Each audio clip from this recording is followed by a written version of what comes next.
నమస్తే నేను రోజా welcome to special debate. తెలంగాణలో ఫోన్ ట్యాపింగ్ కేసు సంచలనం సృష్టిస్తోంది. కేసు దర్యాప్తులో ఎప్పటికప్పుడు కొత్త ట్విస్టులు ఉత్కంఠ రేపుతున్నాయి. కొద్ది రోజులుగా సిట్ దూకుడు పెంచింది. ఇప్పటికే మాజీ మంత్రి హరీష్ రావును విచారించిన సిట్ తాజాగా మరో మాజీ మంత్రి కేటీఆర్ కు నోటీసులు ఇచ్చింది. ఇద్దరు అగ్రనేతలకు నోటీసులు రావడంతో గులాబీ క్యాడర్ గుస్సా అవుతోంది. కాంగ్రెస్ అక్రమాలను ప్రశ్నిస్తున్నందుకే రేవంత్ రెడ్డి ప్రభుత్వం సిట్ను ప్రయోగిస్తోందని ఆరోపిస్తున్నారు బీఆర్ఎస్ లీడర్లు. ఎవరెన్ని కుట్రలు చేసినా ఎన్ని కేసులు పెట్టినా భయపడేది లేదన్నారు.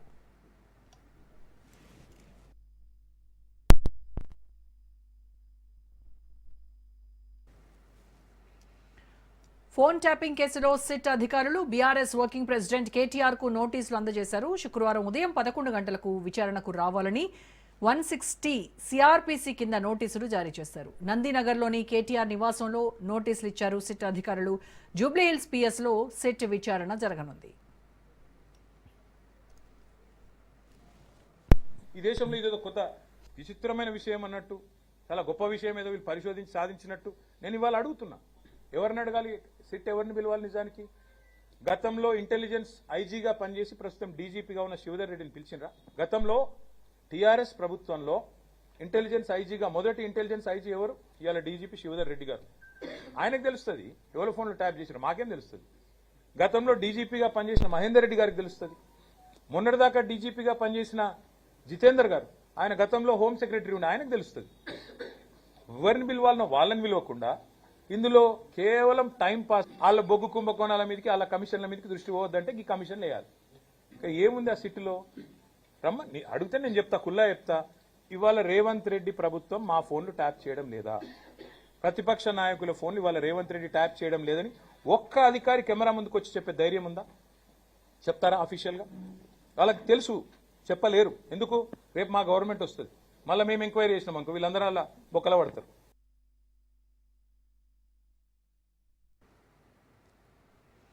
రెండేళ్లుగా సాగుతున్న విచారణలో కొండను తవ్వి కనీసం ఎలకను కూడా పట్టలేకపోయారని కాంగ్రెస్ ప్రభుత్వంపై కేంద్ర మంత్రి కిషన్ రెడ్డి తీవ్రమైన వ్యాఖ్యలు చేశారు. కేసీఆర్ సర్కార్ మాదిరిగానే ప్రజా సమస్యల నుండి డైవర్ట్ చేసేందుకు ఫోన్ ట్యాపింగ్ కేసును వాడుకుంటున్నారని ఆయన ఆవేదన వ్యక్తం చేశారు. ఫోన్ ట్యాపింగ్ పేరుతో డ్రామా మొదలుపెట్టారని ఆరోపించారు కిషన్ రెడ్డి.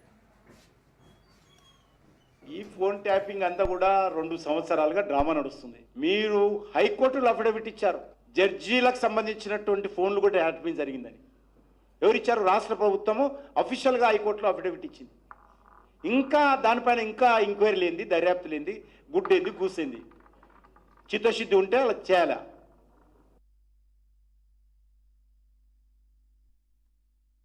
ట్యాపింగ్ అంతా కూడా 2 సంవత్సరాలుగా డ్రామా నడుస్తుంది. మీరు హైకోర్టులో అఫిడవిట్ ఇచ్చారు, జడ్జీలకు సంబంధించినటువంటి ఫోన్లు కూడా ట్యాపింగ్ జరిగిందని. ఎవరిచ్చారు? రాష్ట్ర ప్రభుత్వము అఫీషియల్గా హైకోర్టులో అఫిడవిట్ ఇచ్చింది. ఇంకా దానిపైన ఇంకా ఎంక్వైరీ లేనిది, దర్యాప్తు లేనిది, గుడ్డేంది, కూసేంది, చిత్తశుద్ధి ఉంటే అలా చేయాలా?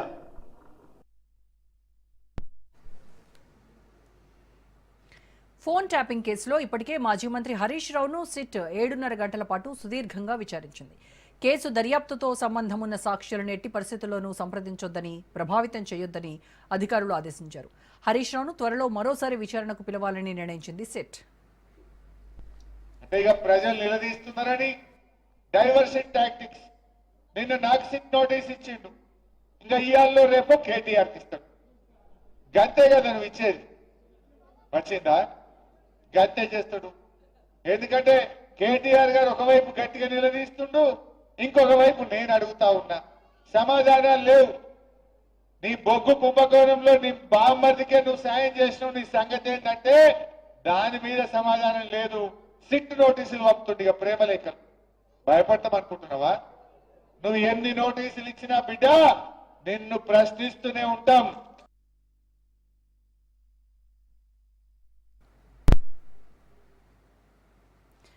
రెండు 2023 అసెంబ్లీ ఎన్నికల సమయంలో ఫోన్ ట్యాపింగ్ జరిగినట్టు ఆరోపణలు వెల్లువెత్తాయి. దీంతో 2024 మార్చి 10 నుంచి సిట్ విచారణ డైలీ సీరియల్ లాగా కొనసాగుతోంది. అటు అధికారులు ఇటు నేతలకు నోటీసులు ఇచ్చి విచారిస్తోంది సిట్. ఇప్పటికే కొంతమందిపై ఛార్జ్షీట్ కూడా దాఖలు చేసింది. ఇక ఇదే అంశంపై వాళ్ళ డిబేట్లో మాట్లాడదాం. డిబేట్లో ప్రస్తుతం మనతో జాయిన్ అయ్యారు బీజేపీ నాయకులు వెంకటరెడ్డి గారు. నమస్కారం వెంకటరెడ్డి గారు. నమస్తే అండి. నమస్తే. సో వెంకటరెడ్డి గారు, మొన్న హరీష్ రావు నేడు కేటీఆర్కి సిట్ నోటీసులు పంపింది. రేపు 11 o'clockకి కేటీఆర్ సిట్ అధికారుల ముందు హాజరవుతున్నారు. అవుతానని కూడా ఆయన చెప్పారు. సో చాలా విషయాలు మాట్లాడారు కేటీఆర్ ప్రెస్ మీట్లో. మొత్తానికి సిట్ అనేది రేవంత్ చేతిలో సిట్ అంటే సిట్టు, స్టాండ్ అంటే స్టాండ్ లాగా ఉన్నటువంటిది తప్ప దానివల్ల పెద్ద మనము మాట్లాడుకోవాల్సిన పెద్ద విషయం ఏం కాదు. కార్తీక దీపం సీరియల్ లాగా దీన్ని డ్రాగాన్ చేస్తున్నారు. ఇది కూడా ఎప్పటికీ ఒడవని ముచ్చట, ఇది తెగేది లేదు అని చెప్తున్నారు. అయితే ఈ కిషన్ రెడ్డి మాట్లాడారు దీనిపైన. 2 ఏళ్లుగా దీన్ని ఎందుకు ఇట్లా సాగదీస్తూ ఉన్నారు, అన్ని ఆధారాలు ఉన్నాయని చెప్తున్నారు. ఓ పక్కన నిజంగా కాంగ్రెస్కు చిత్తశుద్ధి ఉంటే దీన్ని ఒక కొలికి తీసుకొచ్చి దీనికి ఒక శుభం కార్డు వేయొచ్చు కదా అనేది కిషన్ రెడ్డి కూడా ప్రశ్నించారు. సో ఏం జరుగుతుందంటారు ఈ ఫోన్ ట్యాపింగ్ వ్యవహారంలో? ముందుగా మీకు అలాగే రాజ్ ప్రేక్షకులకి ప్యానెల్ మిత్రులకి నమస్కారం. డెఫినెట్ గా ఎందుకంటే ఇది 2024లో ఏదైతే స్టార్ట్ అయిందో దాకా ఒక స్కిట్ లాగా. మోహన్ గారు కొంచెం మ్యూట్లో పెట్టుకోండి. మోహన్ గారు మ్యూట్లో పెట్టుకోండి. అప్పటి నుంచి ఇప్పుడు దాకా ఎక్కడ కూడా తెలుసు, అందరికి తెలుసు, జగమేదిన సత్యం ఇదంతా కూడా. ఫోన్ ట్యాపింగ్ జరిగిందని తెలుసు, 6,000 మంది ఫోన్లో ట్యాప్ అయినాయని తెలుసు, దాంట్లో 618 మందికి నోటీసులు ఇచ్చారు. ఇవన్నీ కూడా జరుగుతూ ఉంది. అప్పటి నుంచి ఇప్పుడు దాకా ఎక్కడ కూడా మరి తేల్చలేని ప్రభుత్వం కాంగ్రెస్ పార్టీ, కాంగ్రెస్ ప్రభుత్వం. ఎందుకు తేల్చలేట్లేదు అర్థం కావట్లేదు. కొన్ని రోజులేమో ఫోన్ ట్యాపింగ్ మీద ప్రభాకర్ రావు రాలేదు, ప్రభాకర్ రావుని తీసుకురావాలి అని చెప్పేసి కేంద్ర ప్రభుత్వం మీద బురద జల్లడం చేసిన ప్రయత్నం చేశారు. కానీ ఇక్కడ ప్రభాకర్ వచ్చి దగ్గర 5-6 నెలలు అయిపోయింది. ఇప్పటిదాకా ఏం చేస్తున్నారు అనేది కూడా అర్థం కాని పరిస్థితి కనపడతా ఉంది. రోజుకొక సీరియల్ లాగా దీన్ని అసలు సినిమా చూపిస్తలేరు. సినిమా తీస్తారా, రేపొద్దున సినిమా రిలీజ్ అవుతుందా లేదా, లేకపోతే ఇంకో 2 సంవత్సరాలు అయితే ఇలా ప్రభుత్వం పోతుందా అనేది అర్థం కావట్లేదు. వీళ్ళంతా కూడా టైం పాస్ చేసే రాజకీయం చేస్తా ఉన్నారు, డైవర్షన్ చేసే రాజకీయం చేస్తా ఉన్నారు కాంగ్రెస్ పార్టీ. ఇక్కడ క్లియర్ గా అర్థమవుతా ఉంది. జడ్జీల ఫోన్లు కూడా ట్యాప్ అయినాయి. జడ్జీలతో పాటుగా పారిశ్రామికవేత్తలు, యాక్టర్లు, తర్వాత మిగతా ఏదైతే రాజకీయ నాయకులు, మా మంత్రులు కానీ లేకపోతే మా ఎంపీల ఫోన్లు కూడా ట్యాప్ అయ్యని చెప్పి మేము కూడా చెప్పాం క్లియర్ గా. ఫోన్ ట్యాపింగ్ జరిగిందని చెప్పి అందరూ తెలుసు. కానీ ఇక్కడ రాష్ట్ర కాంగ్రెస్ పార్టీ దీన్ని పట్టించుకోకుండా ఒకరిని పిలుచుకుంటూ యాక్చువల్గా నిన్న హరీష్ రావు నేను పిలిచాను. ఆ సెక్షన్ నేను అనుకుంటాను 61, 62 ఆ సెక్షన్ల ప్రకారం ఎప్పుడో వాళ్ళు ఆ ఛార్జ్ షీట్ కూడా ఇంతవరకు ఛార్జ్ షీట్ వేయలేదు. దీని మీద ప్రైమా ఫేస్ కింద ఏదైతే ఎఫ్ఐఆర్ చేసారో ఆ టైంలో పిలవాల్సిన కేసీఆర్ హరీష్ రావు గారిని మొన్న పిలిచి ఏదో హంగామా చేసుకుంటూ డైవర్షన్ చేస్తా ఉన్నారు. దీని మీద అందరికి తెలుసు, క్లియర్ తెలుసు. కొంత ఆఫీసర్స్ రాధాకిషన్ రావు గారు కానీ, ప్రణీత్ రావు కానీ, లేకపోతే వీళ్ళందరూ కూడా లోపలికి వెళ్ళి అరెస్ట్ చేసి జైల్లో పెట్టిన సంగతి మనకు తెలుసు. కానీ అధికారుల మీద నెత్తుకుంటూ రాజకీయంగా పబ్బం గడుపుతున్నారు తప్పితే ఎక్కడ అసలైన దొంగలు ఎవరు, ఆ పెద్ద ఎవరు మరి దొరికిన దాకా మరి దొరుకుతారా లేదా అనేది ఇప్పుడు కూడా విచిత్రంగా కనపడతా ఉంది. అంటే ఈ సిట్ అనేది డెఫినెట్ గా ఒక ఫేవరబుల్ గా ఒక చీకటి ఒప్పందాల కోసమో లేకపోతే చీకటి కోణంలో బీఆర్ఎస్ పార్టీలో ఉన్న వాళ్ళని ఏది సేవ్ చేయడానికో వాళ్ళ కోసం చేస్తున్నారా ఎందుకనేది కూడా తెలంగాణ ప్రజలు అడుగుతా ఉన్నారు. ఎన్ని రోజులు చేస్తారు ఈ సిట్ అనేది? తొందరగా కంప్లీట్ చేసి ఎవరు దోషులు, దాని వెనకాల ఉన్న వాళ్ళు ఎవరు, ఎందుకు ఫోన్లు ట్యాప్లు చేశారు, ఎందుకు భార్యాభర్తలు మాట్లాడేది కూడా దాన్ని విని మరి వాళ్ళని కూడా వాళ్ళతో పాటుగా పారిశ్రామికవేత్తల్ని కూడా ఎందుకు బ్లాక్మెయిల్ చేయడానికి ప్రయత్నం చేసిరు అనేది బయటకు రావాల్సిన అవసరం ఉండే. కానీ ఇప్పటికీ కాంగ్రెస్ పార్టీ ఏం చేసినా కూడా మొన్న నుంచి వాళ్ళు ఒకటే చెప్పారు, కాళేశ్వరం ప్రాజెక్టు కానీ, విద్యుత్ అక్రమాలు కానీ, ఫోన్ ట్యాపింగ్ కానీ, ఫార్ములా రేస్ కానీ, లేకపోతే బర్రెల స్కామ్ కానీ, అన్ని స్కామ్లలో అవినీతి అక్రమాలు జరిగినాయని చెప్పి కాంగ్రెస్ పార్టీ ప్రభుత్వం రాకముందు ముఖ్యమంత్రి గారు ఎన్నో సందర్భాలు చెప్పారు. వెంకటరెడ్డి గారు అయితే కేటీఆర్ మాట్లాడుతూ బీఆర్ఎస్ ప్రభుత్వాన్ని కూల్చేటువంటి కుట్రలు జరిగాయి, అందుకోసమని అక్కడ అప్పుడున్నటువంటి పోలీసు వ్యవస్థ వాళ్ళు ఫోన్ ట్యాపింగ్ చేసి ఉండొచ్చేమో, మంత్రులకి ఏం సంబంధం, మంత్రులకి ఏం తెలుస్తుంది ఆ విషయము. అండ్ మోరోవర్ 1952లో నెహ్రూ కాలం నుంచి కూడా మోడీ వరకు కూడా ఈ శాంతి భద్రతలు కాపాడడానికి పోలీసులు చేసేటువంటి రొటీన్ భాగంగానే ఈ ఫోన్ ట్యాపింగ్ వాళ్ళు కాన్వర్జేషన్స్ వినుంటారు అని చెప్పేసి ఆయన మాట్లాడారు. సరే, ఆయన చెప్పిన దాన్ని బట్టి మనం మాట్లాడుకుందాం. ఇండియన్ టెలిగ్రాఫ్ యాక్ట్ ప్రకారము ఎవరి కోసం చేయాలి ఫోన్ ట్యాపింగ్? ఎవరు దేశద్రోహులు కానీ, టెర్రరిస్టులు కానీ, లేకపోతే నక్సలైట్స్ కానీ, లేకపోతే ఏదైతే దేశానికి ఎవరైనా ద్రోహం చేస్తారో డెఫినెట్ గా వాళ్ళ మీద, వాళ్ళ గురించి వాళ్ళు మాట్లాడుకునేది మనకు ఫోన్ ట్యాప్ చేస్తారు. కానీ 6,000 మంది ఫోన్లు ఎందుకు ట్యాప్ చేసారు? లేకపోతే 3,618 మంది ఇప్పుడే నోటీసులు ఇచ్చారు. వాళ్ళు కూడా క్లియర్ చెప్తా ఉన్నారు, మా ఫోన్లు ట్యాప్ అయినాయి. ఎందుకు ట్యాప్ అయినాయి అంటే ఎప్పుడు జరగంది, ఏ పార్టీ ప్రభుత్వంలో ఉన్న జరిగింది, బీఆర్ఎస్ ప్రభుత్వంలో ఎందుకు జరిగింది, 2023 ఎన్నికల ముందర ఎందుకు జరిగింది, బై ఎలక్షన్ మున్గోలు బై ఎలక్షన్ లో ఎందుకు జరిగింది, తర్వాత ఒక్కొక్క బై ఎలక్షన్ లో ఎందుకు జరిగింది, ఎవరు చేసిరని చెప్పి అడుగుతా ఉన్నాం మేము కూడా. అదే మరి సిట్ ఏమని చెప్తా ఉన్నాం, వీళ్ళకు సిట్టేసిర్రు, టైం పాస్ చేస్తా ఉన్నారు. కానీ కేంద్ర ప్రభుత్వం బీజేపీ కూడా అలాగే టైం పాస్ చేస్తోంది. ప్రభాకర్ రావుకి రెడ్ కార్నర్ నోటీస్ ఇష్యూ చేసినప్పుడు తీసుకురావడానికి అన్ని నెలల టైం ఎందుకు పట్టింది? 2 ఏళ్లుగా మేము విచారిస్తున్నాము. మరి రెడ్ కార్నర్ నోటీస్ చేసినప్పుడు కేంద్రం ఎందుకు ఆలస్యం చేసింది? ఈ విషయం పైన మరి మీరు చేసిన జాప్యం. దీని మీద విధి విధానాలు ఉన్నాయి. డెఫినెట్ గా రెడ్ కార్నర్ నోటీస్ ఇచ్చిన తర్వాత ఏ విధంగా పట్టుకురావాలో కేంద్ర ప్రభుత్వాలకు తెలుసు. కానీ వీళ్ళు చేసే రాజకీయం అంతా కూడా సరే ఇప్పుడు వచ్చిన తర్వాత కూడా 5-6 నెలలు అయింది కదా, ప్రభాకర్ రావు వచ్చి 5-6 నెలలు అయింది కదా మేడం, ఎందుకు పట్టించుకోవట్లేదు? ఎందుకు లోపలేకపోతున్నారు? ఆయన దగ్గర నుంచి ఇన్ఫర్మేషన్ తీసుకోలేదా? ఇప్పుడు దాకా ఎవరు దీని వెనకాల ఉన్నారని తెలియదా? వీళ్ళు కూడా ఆఫీసర్స్ కూడా కొంత ఇన్ఫర్మేషన్ ఇచ్చారు కదా, ఇన్ఫర్మేషన్ బట్టే ఇది జరిగిందని చెప్పి అది వాస్తవం కాదా? జడ్జీల మీద కూడా ఫోన్ ట్యాపింగ్ అని చెప్పి రాష్ట్ర ప్రభుత్వం, ఇదే కాంగ్రెస్ ప్రభుత్వం ఒక ఎఫిడవిట్ ని కూడా సబ్మిట్ చేశారు. జడ్జీల మీద ఫోన్ ట్యాపింగ్ అని చెప్పి జడ్జీలు కూడా చెప్పారు. అలాంటిది అంతకంటే ఇన్ఫర్మేషన్ ఏం కావాలి? ఎందుకు వాళ్ళు చర్యలు తీసుకోలేకపోతా ఉన్నారు? మరి సింగరేణిలో బొగ్గు కుంభకోణం జరుగుతోంది అని వాళ్ళు అన్ని ఆరోపణలు చేసినప్పుడు మరి సిబిఐ ఎంక్వైరీకి డిమాండ్ చేస్తున్నారు కదా, దీనిపైన ఎందుకు మాట్లాడట్లేదు మీరు? మేము ఒకటే డిమాండ్ చేస్తా ఉన్నాం, దీని మీదనే కాదు, నైని కోల్ బ్లాక్ మీదనే కాదు, ఇప్పుడు 2014 నుంచి బీఆర్ఎస్ ప్రభుత్వం టీఆర్ఎస్ ప్రభుత్వం వచ్చిన దగ్గర నుంచి అవినీతి అక్రమాలు జరిగినాయని మేము కూడా చెప్తున్నాం. అప్పటి నుంచి ఇప్పటిదాకా 12 సంవత్సరాల్లో ఏదైతే సింగరేణి కాంగ్రెస్ మీద అవినీతి అక్రమాలు జరిగినాయో టోటల్ గా దాని మీద సిబిఐ ఎంక్వైరీకి మేమే డిమాండ్ చేస్తా ఉన్నాం. చేయండి, మీకు దమ్ముంటే ధైర్యం ఉంటే కాంగ్రెస్ పార్టీకి నిజంగానే అనుకుంటే. ఎందుకంటే ఆ టైంలో బీఆర్ఎస్ ప్రభుత్వంలో కేసీఆర్ గారు జనరల్ కన్సెంట్ ని రద్దు చేసుకున్నారు. సిబిఐ రావద్దు ఈ రాష్ట్రంలోకి, సిబిఐ దర్యాప్తు చేయొద్దు అని చెప్పి, అవినీతి అక్రమాల మీద దర్యాప్తు చేయొద్దు అని చెప్పి జనరల్ కన్సెంట్ రద్దు చేసుకున్నారు కదా. ఇప్పుడు ఇవ్వండి, మరి ఇప్పుడు జనరల్ కన్సెంట్ ఇవ్వండి సిబిఐకి. డెఫినెట్ గా దీని మీద దర్యాప్తు కావాలని చెప్పి ఇదే కాంగ్రెస్ ప్రభుత్వం ఉంది కదా, కాంగ్రెస్ పార్టీ అడగండి. డెఫినెట్ గా వాళ్ళ మీద తీసుకునే అవకాశాలు ఉంటాయి, దాన్ని కన్సిడర్ చేసే అవకాశాలు ఉంటాయి.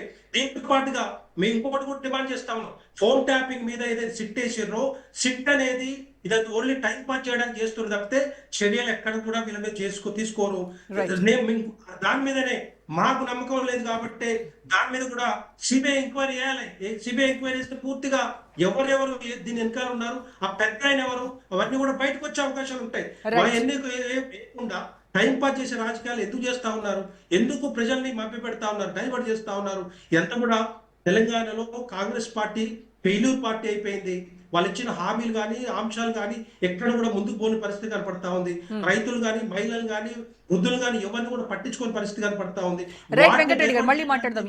మనతో జాయిన్ అయ్యారు కాంగ్రెస్ నాయకులు ఆరేపల్లి మోహన్ గారు అండ్ బీఆర్ఎస్ నాయకులు బొత్స శ్రీనివాస్ గారు. నమస్కారం అండి శ్రీనివాస్ గారు, మోహన్ గారు.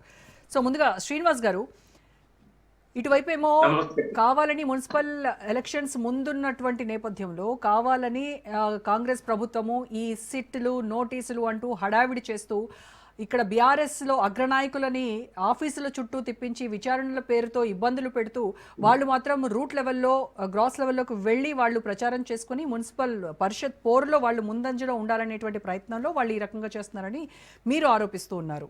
కానీ బీజేపీ నాయకులు ఏం చెప్తున్నారు, బీఆర్ఎస్ అసలు వాళ్ళ నాయకుల్ని సేవ్ చేయడానికే కాలయాపన చేస్తోంది కాంగ్రెస్ ప్రభుత్వము. ఇప్పటి వరకు దీనిపైన 2 ఏళ్లుగా ఇది ఒక డైలీ సీరియల్ లాగా సాగదీస్తున్నారు తప్ప దీనికి ఒక ఎండ్ కార్డు పడట్లేదు అని బీజేపీ ఆరోపిస్తున్నటువంటి పరిస్థితి. సో ఏంటి, రేపు కేటీఆర్ విచారణకి హాజరవుతారా? ఎలా చూస్తున్నారు సిట్ నోటీసుని? మొట్టమొదట రాజ్ న్యూస్ వీక్షకులకు, మీకు అక్కడ ఉన్నటువంటి మిత్రులందరూ కూడా నమస్తే. రోజా గారు, మీరు ఇప్పుడు చెప్పండి, 10 సంవత్సరాల కాలంలో చాలా అన్యాయాలు జరిగిపోయినాయి, అక్రమాలు జరిగిపోయినాయి, లేకపోతే ఇంకేవో స్కాములు జరిగిపోయినాయి, ఈ స్కీములన్నీ స్కామ్లే. అంటే జనరల్ గా ఈ పదాలు మనం ఎవరికి వాడతాం అంటే ఈ కాంగ్రెస్ పార్టీకి వాడుతాం. వాళ్ళ స్కీమ్ వచ్చిందంటే స్కామ్, ఆకాశం నుంచి అవని లోపలి దాకా వాళ్ళు చేయని స్కామ్ అంటూ ఉండదని జనరల్ గా నానుడి. స్కీమ్ ఏదైనా ఉంది అంటే దాని పేరు స్కామ్. అదేదైనా కాంగ్రెస్ ఏదైనా ఉంది అంటే కాంగ్రెస్ అనేటువంటిది వాళ్ళకున్న ముద్ర. ఇది మన అన్ని రాజకీయ పార్టీలు వాళ్ళ మీద మాట్లాడే మాట. 9.5 సంవత్సరాల పాలనలో కాంగ్రెస్ పార్టీ మన ప్రతిపక్ష పార్టీగా తెలంగాణలో అనేక ఆరోపణలు చేసిండ్రు. ఇప్పుడు మిత్రుడు బీజేపీ నుంచి పివి గారు మాట్లాడినట్టే వాళ్ళు కూడా మాట్లాడిండ్రు. ఇట్లనే 10 సంవత్సరాలు మాట్లాడిండ్రు. సో 10 సంవత్సరాల బీజేపీ స్థానిక నాయకులేమో ఆరోపణలు చేసేది, పార్లమెంట్ లోనేమో మనకు అవేంటి అవార్డులు రివార్డులు వచ్చేది. నిర్మలా సీతారామన్ గారు కానీ, పీయూష్ గోయల్ గారు కానీ, గజేంద్ర షెకావత్ గారు కానీ, జలశక్తి మినిస్టర్ ఆనాడు, ఇట్లాంటి పెద్దలు అందరూ ఎవరున్నా కూడా మనకి బీఆర్ఎస్ పార్టీ గొప్ప పరిపాలన చేస్తుంది, గొప్ప సంస్కరణలు తీసుకొస్తుంది. ఏకంగా ప్రధానమంత్రి గారి మిషన్ భగీరథ నల్లా ఓపెన్ చేయడానికి వచ్చినప్పుడు మంచి చాలా అద్భుతమైనటువంటి ఆలోచన చేసి బీఆర్ఎస్ పార్టీ ముందుకెళ్తుంది అని ఆయన కూడా చెప్పిండు. ఇంకా మన పట్టణాల్లో చేసిన ప్రగతి కానీ, పల్లె వనాలు కానీ, పల్లెల్లో మనం తీసుకొచ్చినటువంటి రిఫార్మ్స్ కానీ, టిఎస్ ఐపాస్ కానీ, టిఎస్ బీపాస్ కానీ, మా లిస్ట్ అంతా చదవాలంటే ఇప్పుడు చాలా టైం పడుతుంది. సో మేము ఎక్కడ కూడా ఏ కార్యక్రమం చేసినా అక్కడ చాలా గొప్పగా బీజేపీ, సెంట్రల్ బీజేపీ మమ్మల్ని పొగిడేది. మొట్టమొదటి 5 సంవత్సరాలు మేము కూడా సెంట్రల్ బీజేపీకి అన్ని విధాలుగా సహకరించినాం. తర్వాత 5 సంవత్సరాలు we are purely opposite to the central BJP policies. ఇప్పుడు ఈ మిత్రులు మళ్ళీ మాట్లాడుతున్నారు, మేము అది చేస్తాం ఇది చేస్తామని.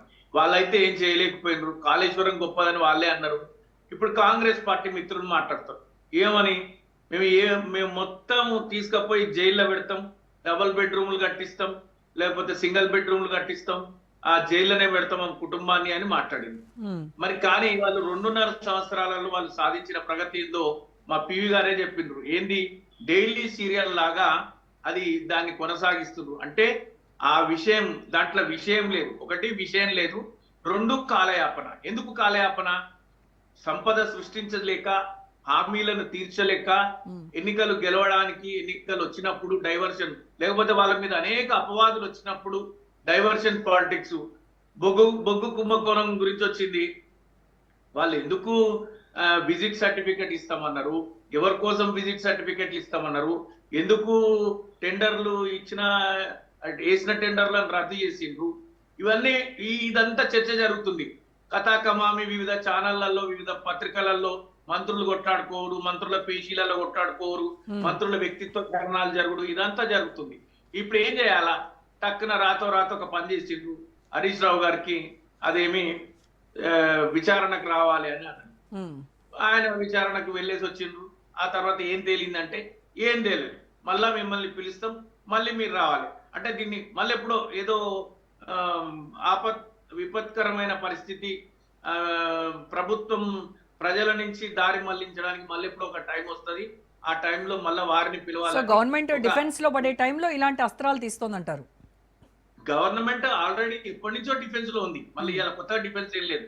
ఆత్మరక్షణలో ఉన్న ప్రభుత్వాన్ని ఎవరు రక్షించలేక వాళ్ళు చేసేటువంటి ప్రయత్నాలు, ప్రతిపక్షంలో ఉన్నటువంటి వ్యక్తులను పావులుగా వాడుకొని కాలాన్ని గడిపివేయాలి అనేటువంటి ఆలోచన తప్ప, ఇచ్చిన హామీలు నెరవేర్చాలి, అప్పులు తీర్చాలి, ఇరిగేషన్ ప్రాజెక్ట్స్ పూర్తి చేయాలి.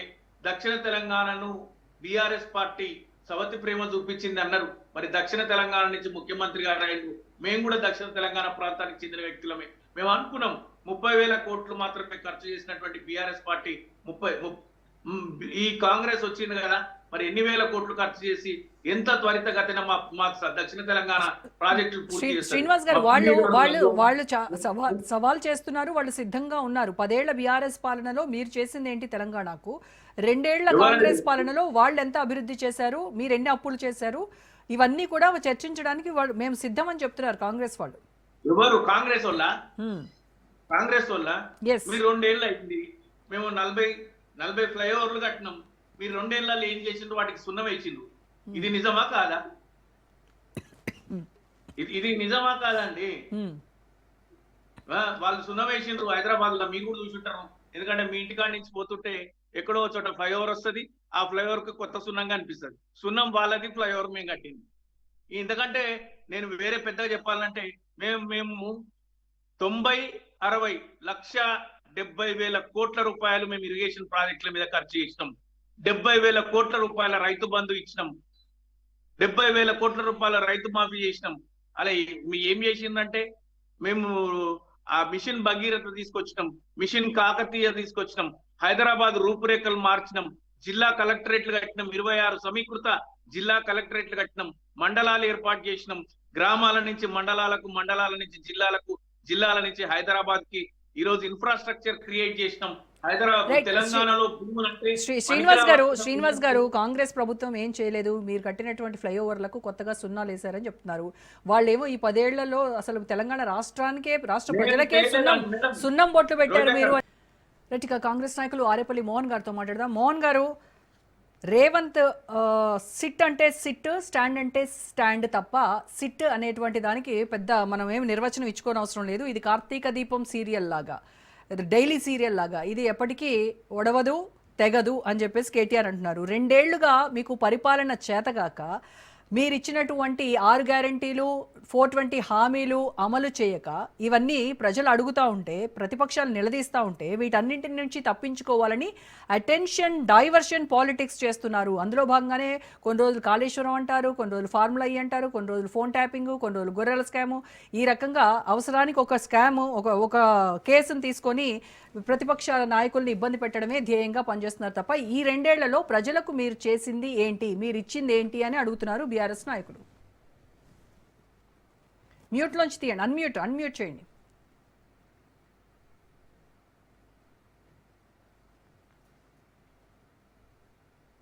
మోహన్ గారు అన్మ్యూట్ చేయాలి.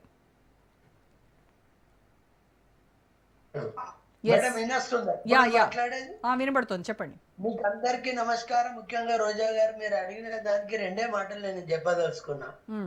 అంతకంటే లేవా? 2 సంవత్సరాలు కాంగ్రెస్ పార్టీ ఏం చేసింది అనటానికి నిదర్శనం మొన్నటి గ్రామ పంచాయతీ ఎలక్షన్ లో 70 నుంచి 75% గ్రామ పంచాయతీ సర్పంచులు కాంగ్రెస్ పార్టీ బలపరిచిన అభ్యర్థులు గెలిచారు అనేది ఒక నిదర్శనం. మిత్రులు చెప్తున్నారు సిట్ అంటే సిట్టు, స్టాండ్ అంటే స్టాండ్ కాదు. ఏ ప్రభుత్వం ఉన్నా, కేసీఆర్ గారు ప్రభుత్వం ఉన్నప్పుడు మరి రకరకాల సంస్థల మీద దర్యాప్తు సంస్థలు వేసారు. మరి అప్పుడు కూడా సిట్ అండ్ స్టాండ్ చేయించిందనే అనుమానము, భయం వాళ్ళకు ఉన్నది కాబట్టి కాంగ్రెస్ కూడా సిట్ అండ్ స్టాండ్ అని చెప్తున్నారని నేను అనుకుంటా ఉన్నా. కాబట్టి సిట్ అండ్ స్టాండ్ కాదు, ఒక ప్రభుత్వ సంస్థను, ఒక ప్రభుత్వము వారికి స్వతంత్ర ప్రతిపత్తి కలిసి ఇచ్చి ఇది దర్యాప్తు చేయమని చెప్పే సందర్భంలో వారికి ఉండే అధికారాలను ఉపయోగించుకొని వారి యొక్క అవసరాలను బట్టి నోటీసులు ఇచ్చి పిలిపించి ఎంక్వైరీ అనేది జరుగుతూ ఉంటాయి. ఎంక్వైరీ జరిగే తరుణంలో ఆ సంస్థ ఇచ్చిన ఉదాహరణకు ఇప్పుడు నిన్న హరీష్ రావు గారు స్టేట్మెంట్ ఇచ్చారు. వారు ఏమి ఇచ్చారు అనేది వారు వచ్చినాక బయట చెప్పింది ఉండు, వాళ్ళ ముందు చెప్పింది ఏముండదో మనకు తెలియదు కదా. సిట్ ఇమీడియట్ గా హరీష్ రావు గారు ఈ మాట చెప్పారని ఇమీడియట్ చెప్పారు. ఎందుకు చెప్పారు అంటే దర్యాప్తు అయినాక ఎవరేం చెప్పారు అనేది ఉంటది. కాబట్టి హరీష్ రావు గారు ఏం చెప్పారో దానికి అనుగుణంగా ఈ రోజు కేటీఆర్ గారికి పిలుపు వచ్చిందని భావించాలి. ఎందుకంటే ఇప్పుడు ఎంక్వైరీ జరుగుతున్నప్పుడు ఒక దొంగను దొరకబడతారు. బాబు దొంగతనం ఏడైందిరా అంటే, సార్ అరపల్లి మోహన్ కూడా ఇల్లు ఉండే, నన్ను లోపలికి వెళ్ళని బయట అన్నప్పుడు నన్ను వెళ్తారు, తప్పేముందా? కాబట్టి ఒక విచారణ చేసే సంస్థను వీళ్ళు సిట్ అండ్ స్టాండ్ అనే మాట వాడటం సబబు కాదు. కాబట్టి ఒక ప్రత్యేక సంస్థను ఏర్పాటు చేసి దర్యాప్తు జరుపుతున్నప్పుడు సహకరించాలి. దానికి తోడు వీళ్ళు ఏమంటారు, మా కేటీఆర్ గారు అప్పుడు ఇప్పుడు అంటాడు, అదో కేసాలు పీస్ అని మాట్లాడు. మరి అంత ధైర్యంగా ఉన్నప్పుడు భయపడు ఎందుకు మేడం? రమ్మన్నప్పుడు రాని, చెప్పమన్నప్పుడు చెప్పుండ్రి. నిజంగానే మీలో వాళ్ళు భయపడుతున్నట్టు మీకు కనబడుతుందా మోహన్ గారు? 100%. ఎందుకు భయపడుతున్నారు చెప్పన్నా? ప్రభాకర్ రావు గారు వచ్చినాక చాలా విషయాలు బయటకు వచ్చినాయి. వచ్చినాక వీళ్ళందరికీ నోటీసులు వస్తున్నాయి. ఇది వీళ్ళకి తెలుసు, ప్రభాకర్ రావు కూడా తెలుసు, వీళ్ళంతా బంధుత్వం కదా మేడం. ప్రభాకర్ రావు ఎవరో దూరం వ్యక్తి కాదు. మా జిల్లా బియ్యంపుడు వీళ్ళందరికి దగ్గర. కరీంనగర్ ఉమ్మడి జిల్లాని ఈ రాజకీయం అంతా కేసీఆర్, కేటీఆర్, హరీష్ రావు ఎక్కడోడు కరీంనగర్ ఉమ్మడి జిల్లానే. సంతోషరావు ఎక్కడ? వీళ్ళంతా మా జిల్లాకు వీళ్ళంతా ప్రతినిధులు. వీళ్ళకి ఏమేమి సంబంధాలు తెలుసు. నేనేమంటున్నా, ప్రభాకర్ రావు గారు వచ్చినాక వారిచ్చిన సమాచారం మేరకు అందరికి నోటీసులు వస్తా ఉన్నాయి, అందరిని విచారిస్తా ఉన్నారు. విచారణ ఎందుకు తప్పు పడతా ఉన్నారు? లేవున్నది లొట్ట పీసు అంటే అది ఏం భాష మేడం? ఒక రాష్ట్రంలో పుట్ట మంత్రిగా చేసిండు, యువ నాయకుడు, భవిష్యత్తున్న నాయకుడు, ఆ భాష మాట్లాడచ్చా? అంటారు కాంగ్రెస్ లేదు పడతా. ఆ మాట పత్రికాముఖంగా మాట్లాడిండు కేటీఆర్ గారు చాలా సందర్భాలలో. సరే, భాష గురించి ఎంత తక్కువ మాట్లాడుకుంటే అంత మంచిదిలేండి మోహన్ గారు. భాష గురించి వాళ్ళు మీరు ఎంత తక్కువ మాట్లాడితే అంత మంచిది. అంటే ఇక మాకన్నా ఎక్కువ వాళ్ళకు ఏమంటే లోక జ్ఞానం ఎక్కువ, పరిజ్ఞానం ఎక్కువ కాబట్టి వాళ్ళు దాన్ని పరిభాషలో మాట్లాడతారు. దాని గురించి ఇబ్బంది ఏం లేదు. నేను చెప్పదలుచుకున్న 2 విషయాలు మేడం. సిట్ విషయంలో దయచేసి సహకరించండి. సిట్ అధికారులకు ఇచ్చే ఇన్ఫర్మేషన్ ఆధారంగానే ఎవరినైనా పిలుస్తారు. అది ఎవరైనా కావచ్చు, ఏదైనా కావచ్చు. అటుగానే పిలుస్తాను, అల్లేమున్నది అని అంటే అటుగా మరి నిన్ను విలువలే, ఇప్పుడు శ్రీనివాసుని విలువలే, వెంకటరెడ్డిని విలువలే, మరి నన్ను విలువలే కదా సిట్. అయితే సిట్ ఎవరిని పిలవాలి? నిజానికి ఎవరిని పిలవాలి అంటే గతంలో ఇంటెలిజెన్స్ ఐజీగా పనిచేసి ప్రస్తుతం డీజీపీగా ఉన్న శివధర్ రెడ్డిని పిలవాలి కదా, ఆయన ఎందుకు పిలవట్లేదు అని అడుగుతున్నారు. మేడం ఒక్క మాట, ఇప్పుడు ఇంటెలిజెన్స్ అధికారి అనేవాడు ఒక ప్రభుత్వానికి లోగడ్డ చెప్పినట్టు ఒక వేగుతీరు పనిచేసి సమాచారం తీసుకుంటారు, అంతే కదా? అంటే ఇంటర్నల్ సమాచారం తీసుకొని ఏమేమి జరుగుతుంది చెప్పే సందర్భంలో ఇంటెలిజెన్స్ ఐజీ గారి మీద మరి ప్రభాకర్ రావు ఏం చెప్తుండో మనకు తెలియదు కదా. ప్రభాకర్ రావు గారి స్టేట్మెంట్ ఆధారంగానే ఇదంతా జరుగుతూ ఉన్నది. ప్రభాకర్ రావు యొక్క స్టేట్మెంట్ కూడా దాదాపు 1.5 ఏడాదిన్నర కాలయాపన అయింది. ఇప్పుడు మిత్రులు, మా బీజేపీ మిత్రులు వెంకటరెడ్డి గారు మాట్లాడిండు ఏమని అంటే, వచ్చి 6 నెలలు అయింది కదా, అసలు తెచ్చడానికి 1 ఏడాది పట్టింది, వచ్చినాక ఈ సమయం పట్టింది. అంటే నేనేమంటున్నా, ఒక దర్యాప్తు జరుపుతున్న సందర్భంలో వారికి సహకరించండి. ఆ దర్యాప్తు సంస్థలో ఇచ్చే స్టేట్మెంట్ల ఆధారంగా అందరికి పిలుపొస్తుంది. ఎందరికి ఎప్పుడెప్పుడు కేటీఆర్ గారు స్టేట్మెంట్ ఇస్తారో మనకు తెలియదు. అందులో ఏమన్నా లొసుగులు ఉంటే వాళ్ళని కూడా పిలుస్తారు.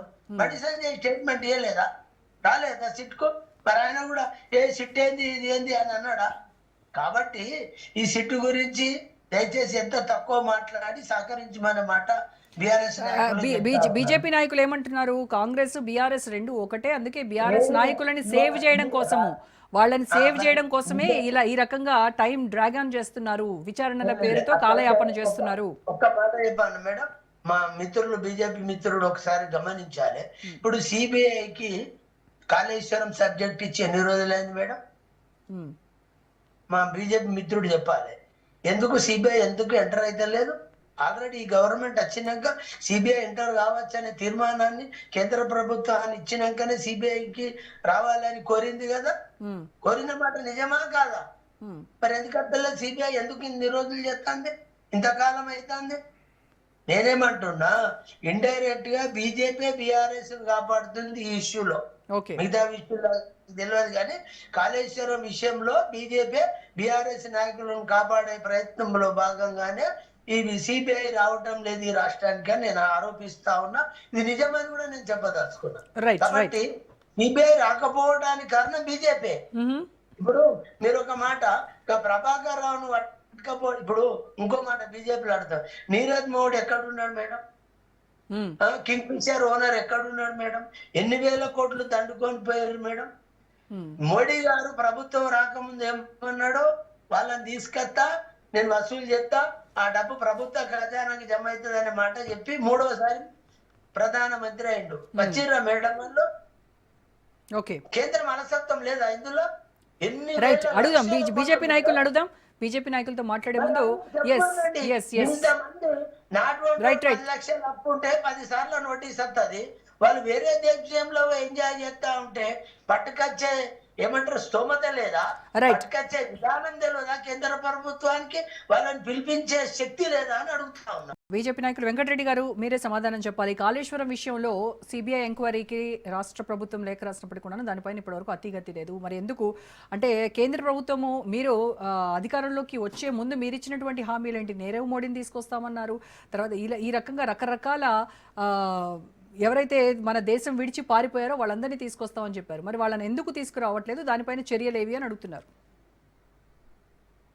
ఇప్పుడు కాంగ్రెస్ పార్టీనే చెప్పింది. కాంగ్రెస్ పార్టీ ఇదే ముఖ్యమంత్రి గారు వాళ్ళు రాకముందు, ప్రభుత్వంలో రాకముందు, గెలవక ముందు ఒకటే మాట చెప్పారు. ఈ 1,00,000 కోట్లు ఏదైతే ఖర్చు పెట్టారో, అవినీతి అక్రమాలు జరిగినాయో కాళేశ్వరం ప్రాజెక్టు మీద, ఎవరైతే తిన్నారో, ఎవరైతే దోపిడీ చేసారో అవి కక్కిచ్చి ఆ 1,00,000 కోట్లు పంచుతామని చెప్పి ఇదే ముఖ్యమంత్రి గారు కాంగ్రెస్ పార్టీ చెప్పింది ఆ రోజు. ఆ విషయంలోనే మేము కూడా మాట్లాడినాం. డెఫినెట్ గా కాళేశ్వరం ప్రాజెక్ట్ అనేది అక్రమాలు జరుగుతూ ఉన్నాయి, దోపిడీ జరుగుతూ ఉంది, కాంట్రాక్టర్ల నుంచి దోపిడీ చేసుకొని తింటా ఉన్నారు అని చెప్పి మేము కూడా చెప్పాము. ఆ టైంలో చెప్పాము. సో మేము సిబిఐ ఎంక్వైరీ కూడా మేము కూడా అడిగాము.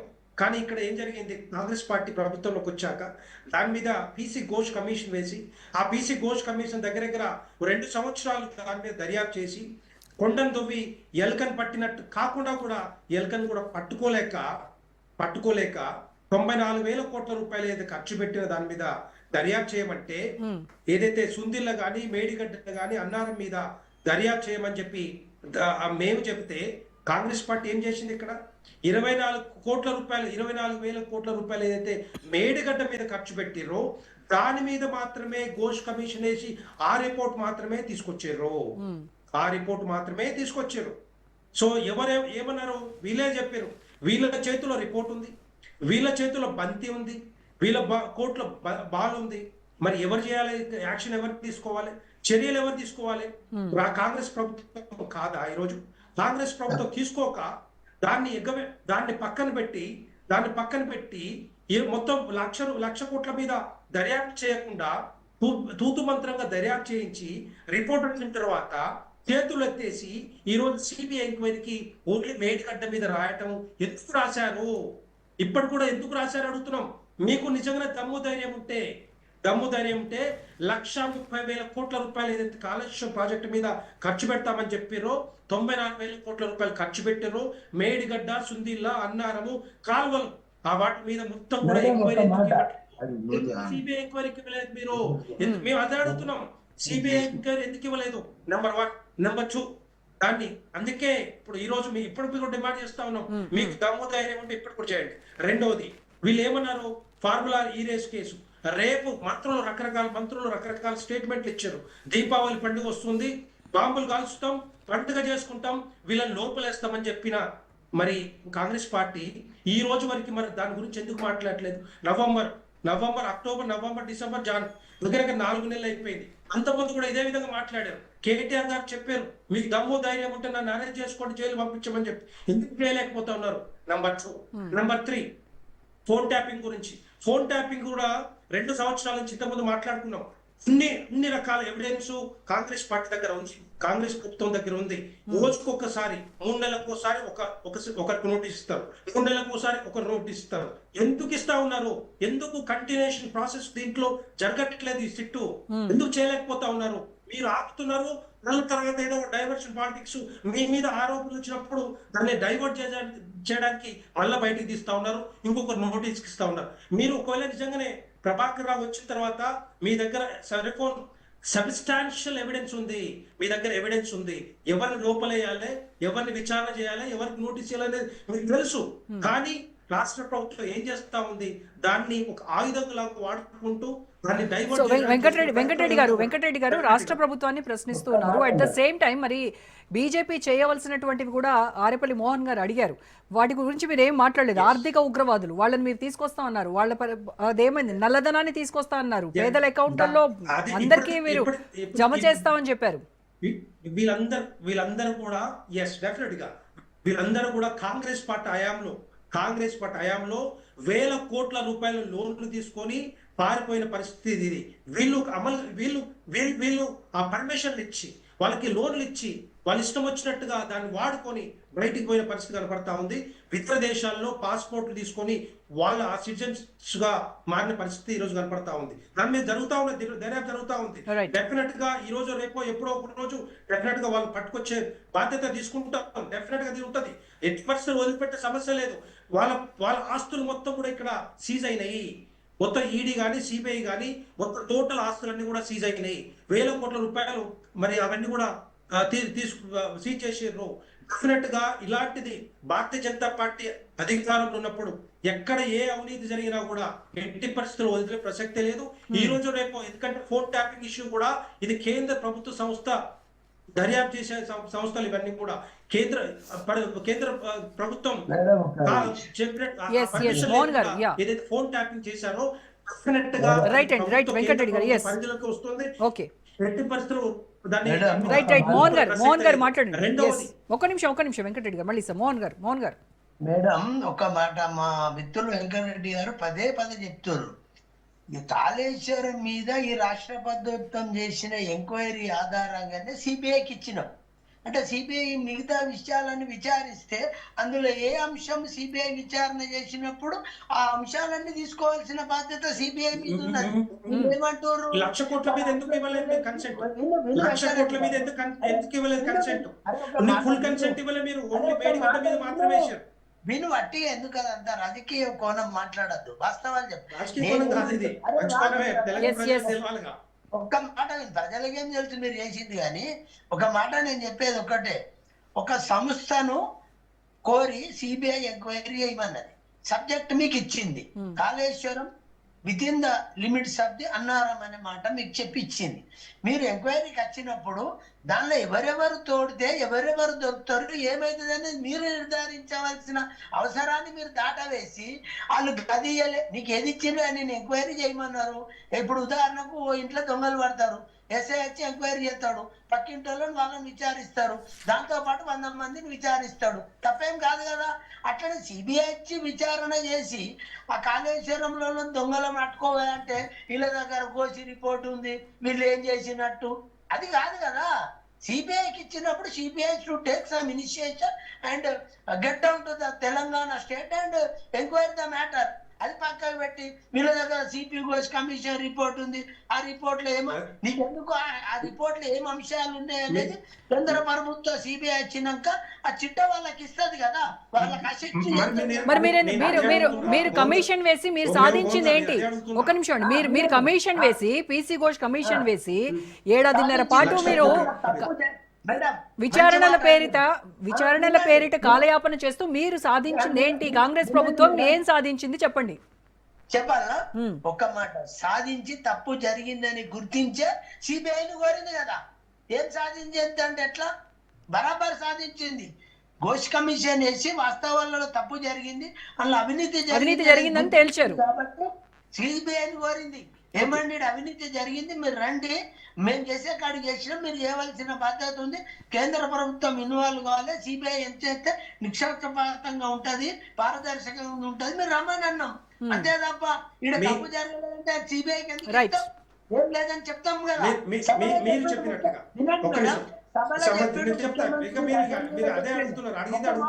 ఒక్క నిమిషం మోహన్ గారు ఒక్క నిమిషం వెంకటరెడ్డి గారు మోహన్ గారు ఒక్క నిమిషం ఆగండి.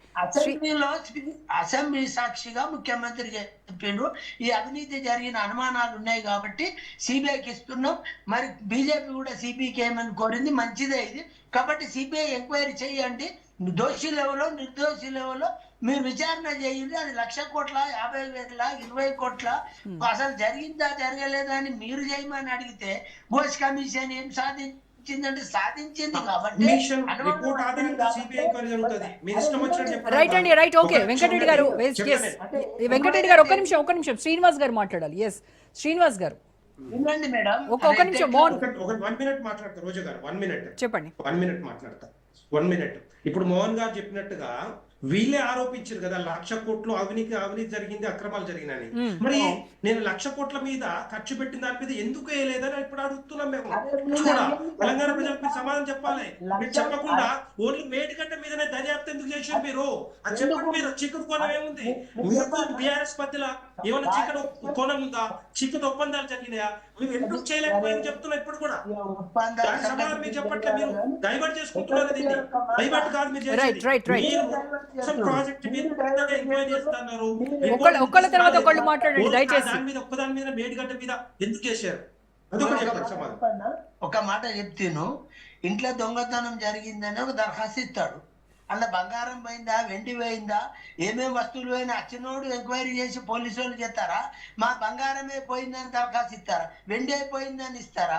లేదా చెంబు పోయిందని ఇస్తాడా?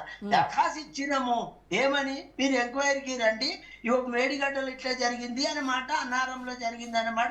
నువ్వు అన్నారం వచ్చినాక కాళేశ్వరం వస్తుంది కావచ్చు, మేడిగడ్డ వస్తుంది కావచ్చు, ఇంకా శ్రీపాద వస్తుంది కావచ్చు, రకరకాల ప్రాజెక్టులు. రైట్ అండి right okay right right right okay Mohan గారు జనరల్ కన్సెంట్ ఇవ్వండి. ప్రభుత్వం తెలంగాణ రాష్ట్రంలోకి సిబిఐ ఎంక్వైరీ కావాలని జనరల్ కన్సెంట్ ఇవ్వండి. జనరల్ కన్సెంట్ ఇప్పటికైనా ఇవ్వండి.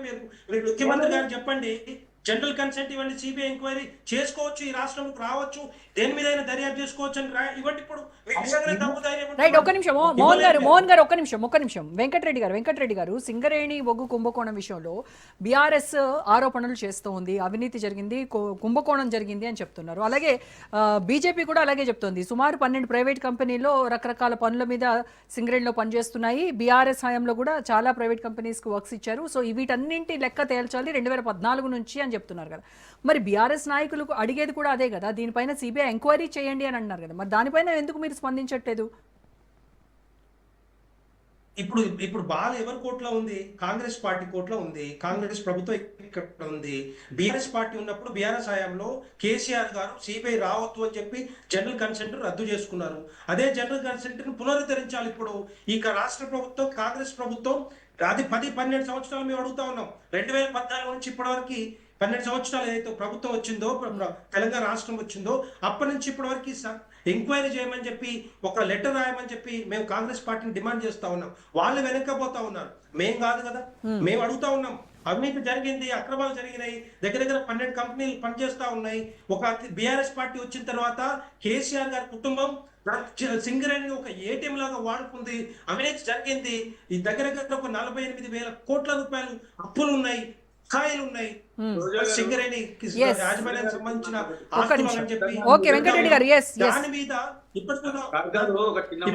శ్రీనివాస్ గారు ఒక్క నిమిషం వెంకటరెడ్డి గారు కేంద్ర మంత్రివర్యులు వెంకటరెడ్డి మంత్రివర్యులు ఇప్పటికే క్లియర్ గా ఈ రోజు ప్రెస్ మీట్ కూడా చెప్పారు.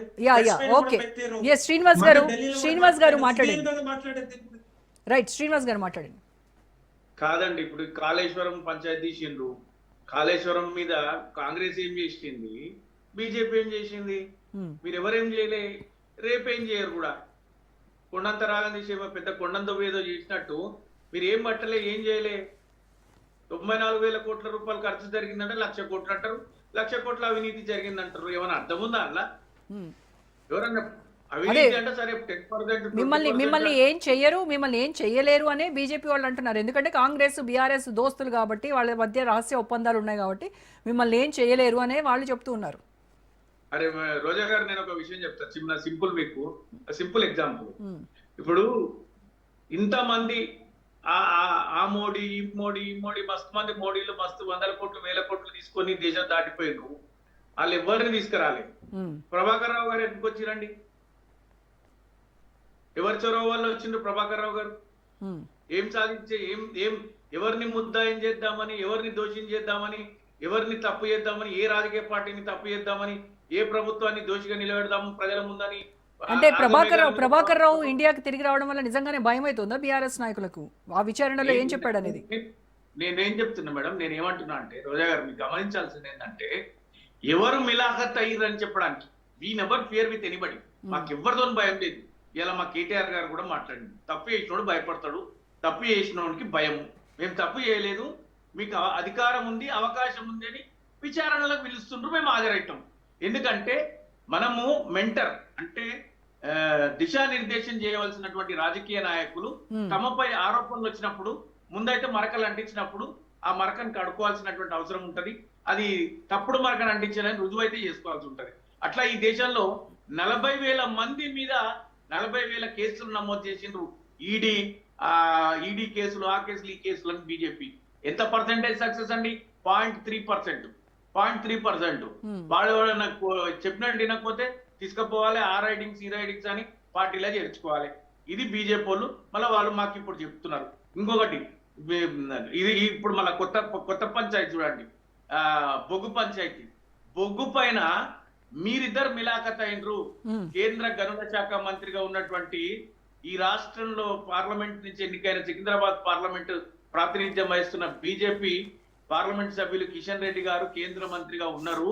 కాబట్టి ఇంత వారు కూడా ఇందులో భాగస్వామ్యం ఉన్నట్టుంది. ఏం మాట్లాడతలేరంటే ఒకటేసారి రామచంద్రరావు గారు, కిషన్ రెడ్డి గారు స్పందించి 12 ఏళ్ల పంచాయతీ తీస్తాం. ఎవరు తీయొద్దన్నారు? మేము అది కోరుకుంటున్నాం కదా.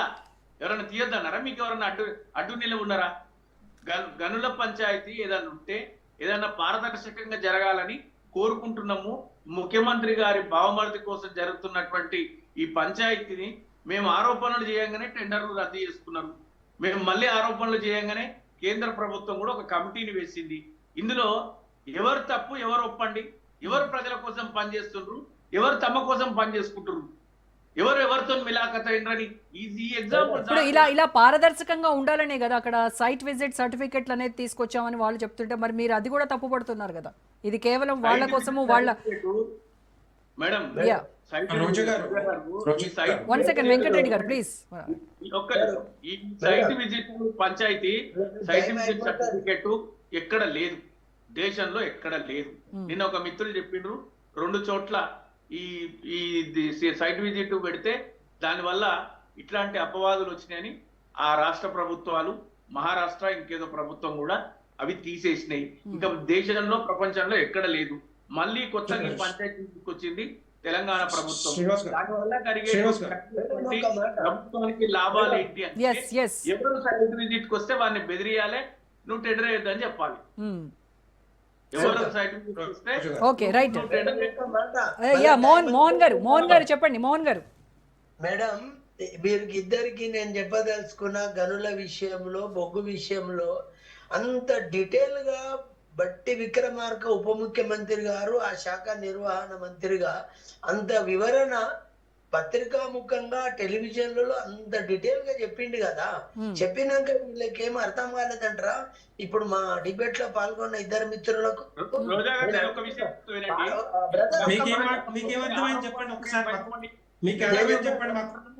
నాగా మోహన్ గారు మీకేమర్థమైందో చెప్పమంటున్నారు. ఈ రాష్ట్ర ప్రభుత్వము గనుల విషయంలో పారదర్శకత కొరకే ప్రయత్నం చేసి ఈ యొక్క టెండర్ రద్దు చేసిన మీరు అనుమాన పడుతున్నారు కాబట్టి రద్దు చేసి ఎంక్వైరీ చేస్తామన్న మాట చెప్తా ఉన్నారు. మీరు అనుమాన పడి రేవనెత్తి అవినీతి చేయాలంటే వాళ్ళకి అలాంటి చేయపోదురా? అరే మీరు చెప్పాగానే భయపడతారా? ఇవ్వాలనుకుంటానికి ఎందుకు ఇవ్వలే? ఎందుకు రద్దు చేసారు? అనుమానాలకు తాగుండద్దు, పారదర్శకత ఉండాలనే రద్దు చేసిన. మరి అలాంటి పారదర్శకత అన్ని చోట్ల ఉండాలి కదా. సృజన్ రెడ్డి మీద ఆరోపణలు వచ్చాయి, ఆయన పైన ఎంక్వైరీ ఆయన పైన సిట్ వేయండి. అమృత్ టెండర్లలో వచ్చాయి, దానిపైన సిట్ వేయండి. మేడం, అన్ని ఉంటాయి. ఈ రాష్ట్ర ప్రభుత్వం వచ్చినాక ప్రతిదీ పారదర్శకత కొరకే ప్రయత్నం జరుగుతా ఉన్నది. గనుల విషయంలో కూడా పారదర్శకత కొరకే ప్రయత్నం జరుగుతా ఉన్నది.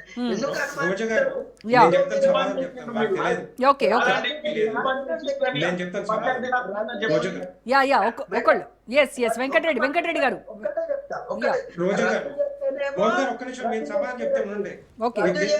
మోహన్ గారు ఒక్క నిమిషం. మోహన్ గారు ఓకే మాట్లాడివ్వండి. వెంకటరెడ్డి గారు. రోజా గారు, కేంద్ర ప్రభుత్వ సంస్థలు కానీ, కోల్ ఇండియా కానీ, లేకపోతే వెస్టర్న్ కోల్ ఫీల్డ్స్ లో ఒక నియమ నిబంధనలు ఉన్నాయి. ఏంటంటే ఏదైనా ఒకవేళ నిజంగానే టెండర్ లో పార్టిసిపేట్ చేయాలంటే ఆ సైట్ విజిట్ కి వెళ్ళి చూశాక, సైట్ విజిట్ చేశాక అక్కడ ఫారెస్ట్ ఎంత ఉంది, రోడ్స్ ఎట్లా ఉన్నాయి, రైల్ కనెక్టివిటీ ఎట్లా ఉంది, తర్వాత మిగతా ఫీజిబిలిటీ ఎట్లా ఉంది అని చెప్పి చూశాక వచ్చిన తర్వాత దానికి ఒక సెల్ఫ్ డిక్లరేషన్ వాళ్ళు ఇస్తారు. అంటే రేపు పొద్దున టెండర్ లో పార్టిసిపేట్ చేసిన తర్వాత ఇది మాకు ఫీజిబుల్ కాదు, మేము వెనక్కి పోతామంటే కుదరదు. కానీ అది జరిగేదంతా కూడా అది ఒక ప్రాసెస్ అది. కానీ ఇక్కడ సింగరేణిలో ఈ ప్రభుత్వం వచ్చిన తర్వాత, అంతకుముందు ప్రభుత్వం కానీ లేదా కాంగ్రెస్ ప్రభుత్వం వచ్చాక వీళ్ళు ఏం చేశారు, దగ్గర ఇప్పుడు దాకా 17 కంపెనీస్ సైట్ విజిట్ చేసినాయి. దానికి వీళ్ళు ఏం చేసారు, వాళ్ళ దగ్గర నుంచి సెల్ఫ్ డిక్లరేషన్ తీసుకొని ఆక్షన్ లో పాల్గొనాల్సిన అవసరం ఉండే. కానీ వీళ్ళు ఏం చేస్తున్నారంటే మేము సర్టిఫికెట్ ఇస్తాం, ఆ సర్టిఫికెట్ ఇచ్చిన వాళ్ళకే మేము కాంట్రాక్ట్ ఇస్తామని చెప్పి ఇండైరెక్ట్ గా తీసుకొచ్చి వాళ్ళ ఇష్టం వచ్చిన వాళ్ళకే ఇద్దామని చూసారు. అంతకుముందు బీఆర్ఎస్ హయాంలో కూడా ఇదే విధంగా జరిగితే కోమటిరెడ్డి వెంకటరెడ్డి గారు జోక్యం చేసుకొని కేంద్ర ప్రభుత్వం దగ్గరికి వెళ్ళి ఏది ప్రతిమా శ్రీనివాస్ వారికి ఇద్దామని చెప్పి అది అనుకుంటే దాన్ని క్యాన్సిల్ చేసుకున్న పరిస్థితి. ఆ రోజు సింగరేణి క్యాలరీస్ ఏదైనా కాంట్రాక్ట్ వచ్చిందంటే ఏపీ జెన్కోకి ఇద్దామంటే అది ఇవ్వకుండా ఏదైతే రంతలో ఇంకొక ప్రాజెక్టుకు వీళ్ళు కట్టబెట్టిన పరిస్థితి, ప్రైవేట్ కాంట్రాక్టర్ కట్టబెట్టిన పరిస్థితి బీఆర్ఎస్ హయాంలో. సో అదే విధంగా ఇప్పుడు కూడా చేద్దామని ఈ కాంగ్రెస్ శ్రీనివాస్ గారు మాట్లాడారు. అందుకే మేము అడుగుతాను. శ్రీనివాస్ గారు, ప్రైవేట్ కి ఇవ్వద్దని లేదు, ఏపీ జెన్కోకి ఇవ్వాలని ఎక్కడ రూల్ లేదు. పివి గారు అసలు కోల్ మైన్స్ ప్రైవేటైజ్ చేసిందే సెంట్రల్ గవర్నమెంట్, మీరు అది తెలుసుకోవాలి. ఫస్ట్ కోల్ మైన్స్ ని ప్రైవేట్ వాళ్ళకి ఇచ్చే అవకాశం కల్పించింది కేంద్ర ప్రభుత్వం. మళ్ళా దాంట్లో ఏపీ జెన్కోకి ఇవ్వాలనేటువంటి తాడిచెర్ల ఎవరికి ఇచ్చారు? తాడిచెర్ల బొగ్గు గని ఎవరికి ఇచ్చారు మీరు చెప్పండి ఒకసారి. తాడిచెర్ల బొగ్గు గని ఎవరికి ఇచ్చారు, ఎవరికి ఇప్పించారు? ఏపీ జెన్కో కాకుండా సింగరేణి ముందుకు వచ్చినా కూడా కేసీఆర్ గారు దాన్ని ప్రెషర్ పెట్టి సింగరేణి మీరు రాయండి, మేము చెయ్యలేము అని చెప్పి రాపిచ్చేసి తాడిచెర్ల బొగ్గు గని ఎవరు కట్టబెట్టారు? సింగరేణి కార్మికులు కానీ సింగరేణి దొరకకుండా అవకాశం చెప్పేదానికన్నా పివి గారు చెప్పేదానికి ఏమైనా అథెంటికేషన్ ఉందా అండి? కేసీఆర్ గారు సింగరేణి మీద ప్రెషర్ పెట్టి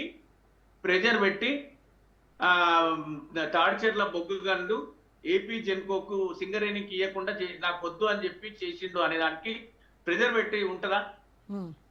టెండర్లు ఉన్న తర్వాత ఎవరు తక్కువ టెండర్ కోట్ చేస్తే వాళ్ళకి వెళ్తుందా, లేకపోతే